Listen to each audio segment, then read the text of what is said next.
नमामि शमीशाननिर्वाणरूपं विभुं व्यापकं ब्रह्मवेदस्वरूपं निजं निर्गुणं निर्विकल्पं निरीहं चिदाकाशमाकाशवासं भजेऽहम्।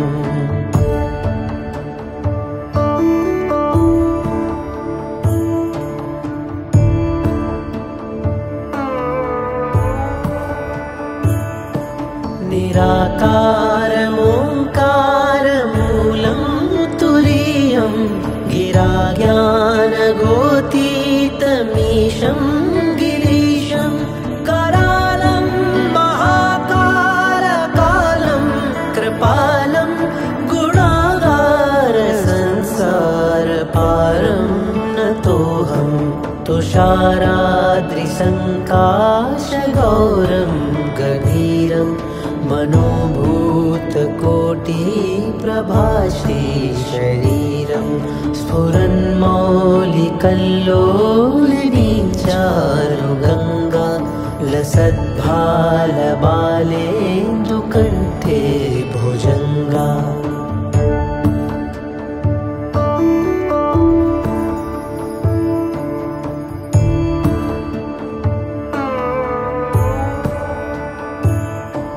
चलत्कुण्डलं भ्रूसुनेत्रं विशालं प्रसन्नाननं नीलकण्ठं दयालं मृगाधीशचर्मापरं मुण्डमालं प्रियं शङ्करं सर्वनाथं भजामि। प्रचण्डं प्रकृष्टं प्रगल्भं परेशम् अखण्डम् अजं भानुकोटिप्रकाशं त्रयः शूलनिर्मूलनं शूलपाणिं भजेऽहं भवानीपतिं भावगम्यम्।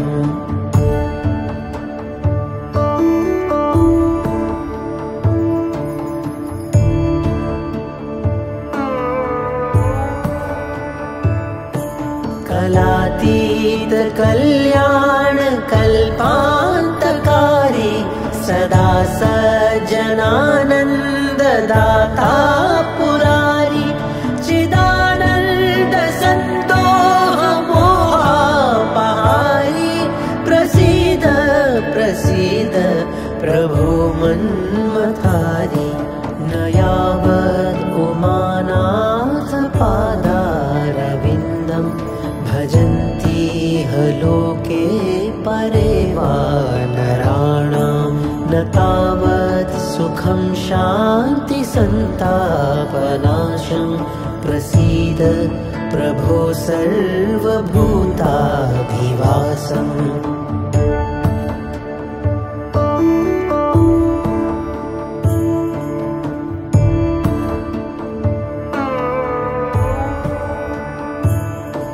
न जानामि योगं जपं नैव पूजां नतोऽहं सदा सर्वदा शम्भुतुभ्यं जराजन्म दुःखोऽघतातप्यमानं प्रभो पाहि आपन्नमामीश शम्भो।